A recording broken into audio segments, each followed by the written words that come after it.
Do you know what are the worst 5 airports to have a layover on? I came up with this video idea because I'm here in Stansted Airport in London, which is probably the worst one to depart for. More on that at the end of the video. But let's get this started. Number 1 on the list surely is Istanbul Airport. Never ever have a layover at Istanbul that is less than 2 hours.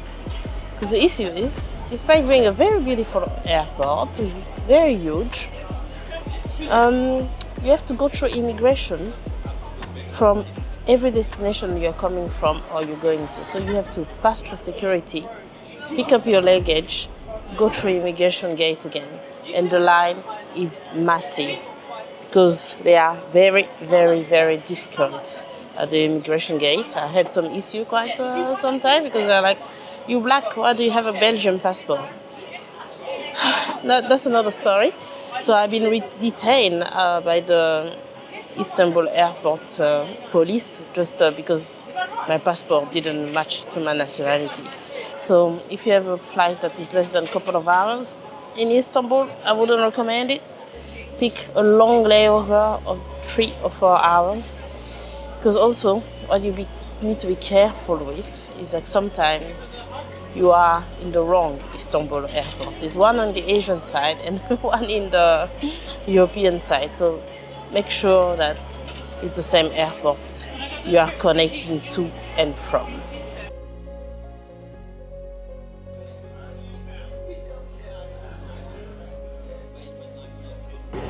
Morning. This flight was so late and it was so distracting to continue our conversation in that airport. So, here in my new destination, I'll reveal later. Number 2, Frankfurt Airport. I think it's the one that I hate the most, but it's still number 2 because Istanbul is up there with all this arrest and stuff. But Frankfurt is very, very big, confusing terminals. Never have a layover there that is less than 90 minutes. Because what's happening in Frankfurt, if you have a layover, you have to redo the security check. And they make you empty everything, your camera, laptop. Like, I get annoyed with this getting the laptop out because now with new technology, for example, Amsterdam Airport, which is a good one to transit in, you don't need to take anything out of your bag.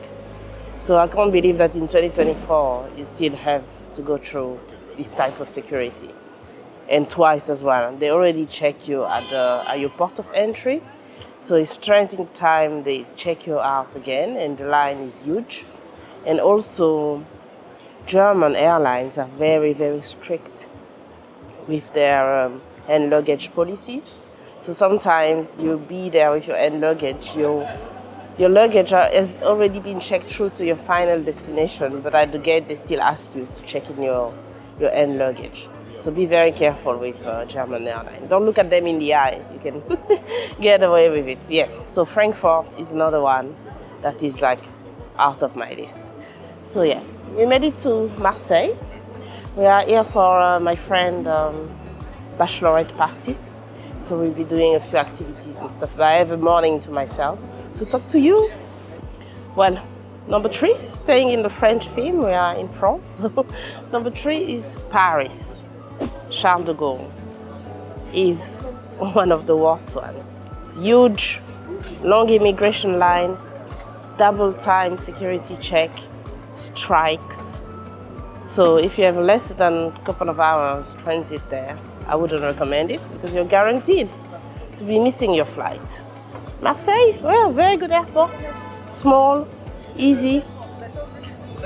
Sorry, I didn't order my food. Always talking about food. Yeah, small, easy to connect, and no issues. So that's one that I recommend. But if you're in Paris, try to go through Orly, or if you want to stay within France, your internal flight in France, I would say Beauvais. But it's also Ryanair, so I'm not too sure if I recommend it. Thank you.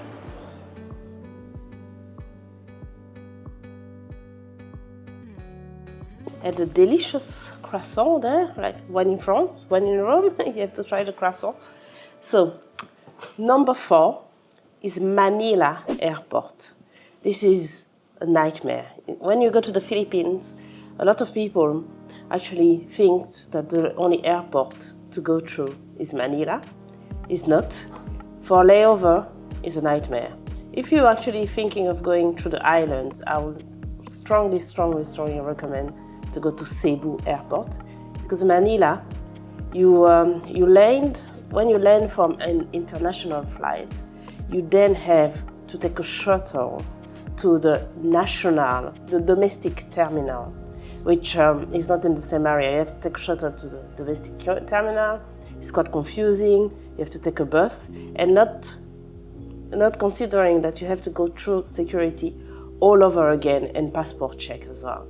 So if you want to get quickly to your beach destination in the Philippines, I will totally recommend to go to Cebu, because Cebu also have international flight from European cities and even from the US now.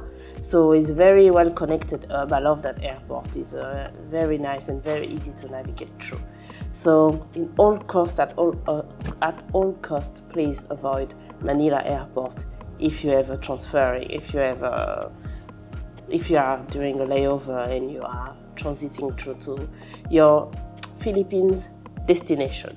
Number 5, China. You will notice that when you want to fly to Asia, there's a lot of deals with Chinese airlines. China Southern, China Eastern, Air China. So you stop in Shanghai, Guangzhou, or Beijing. It seems like fun. Oh, okay, I'm gonna take this layover, go to China, and then maybe go out for a few hours. The thing you should know is not ideal, because to enter the Chinese territory, you need a specific visa. And there's only a certain amount of countries that can get out of the airport for a few hours. You have this thing called the 144 hours visa that you need to apply for prior to getting into your flight. Because if you haven't done that and you are not part of the countries, you're stuck in the airport. And the other issue that you're going to face, you don't have access to the internet, and you cannot pay for things because it's very specific card that they use is Alipay, WeChat, that they use that we in the Western world we don't have. And internet, you don't have access as well unless you have put a VPN into your mobile phone before flying. Then you will have access to internet like Instagram, Facebook. So, but if you don't have access to any of it, it's gonna be a very, very boring 7 hours. Sometimes those flights that Air China, for example, I was looking the other day, Air China, London to Taiwan, and you stop in Shanghai for 7 hours. Imagine like 7 hours. Well, it's good, you can disconnect, I guess. But no, in general, what I mean is annoying. If you have an emergency, you want to talk to a member of your family or anything, you don't have access to internet. So that can be a very, very long 7 hours. There's only so much that you can eat. So much Chinese food that it's delicious, but no, I wouldn't actually recommend it to fly through China. But it's very cheap. It's a shame because it's cheap. You can fly London, Taiwan, return like for 500 quid. You have to stop in Shanghai for 7 hours, 12 hours. So if you've never been to China and you want to do that, feel free. But I wouldn't recommend it. As we're talking about being connected, an app that I use when I travel is called Airelo. It allows you to put the eSIMs in your card. It's not sponsored, but I love promoting the service because it's the best thing. So when you are landing at the destination, you are directly connected to the internet without using your data. Number 6, I know I said 5 worst, but I will add as bonus the US airport, especially Miami. Because when you from London, for example, if you want to fly to Central America, you have to pass through Miami airport. But the problem is there's a lot of flights that go through Miami to go to Mexico, Costa Rica, Salvador, Panama, everything. All these flights stop in Miami first and then continue. First thing you have to know, it's not a good layover because to go through the US, even if you don't exit into the US territory, you need an ESTA, you need to apply for a visa to even be able to transit to the US. If you have not done that, they will send you back home. Also, because all these flights are coming into Miami airport, and it's not everyone that has a green card, ESTA, the global entry things. So we all end up in the line that with all the other flights.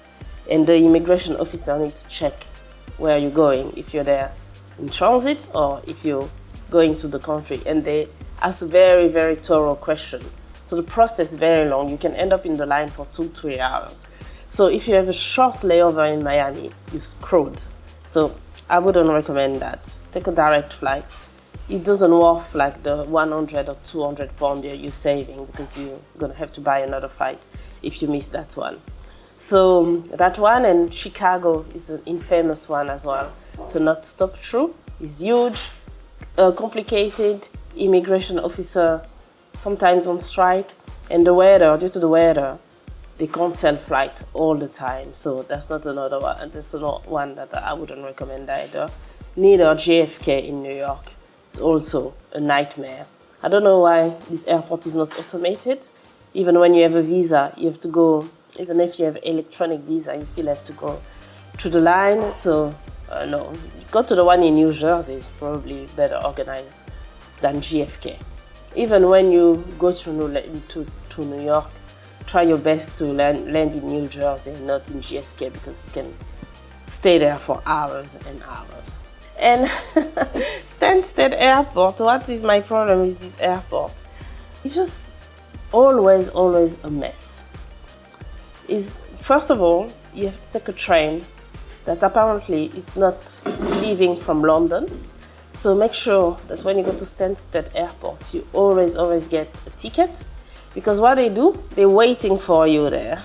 You get off the train, they are there, the ticket officer are there to find you, the person who tap in your card, your Oyster card. So be careful with that, because they fine you £100. It happened to us the other day with a friend of mine. We just tap in, because before you can pay with your bank card, like every other train in London.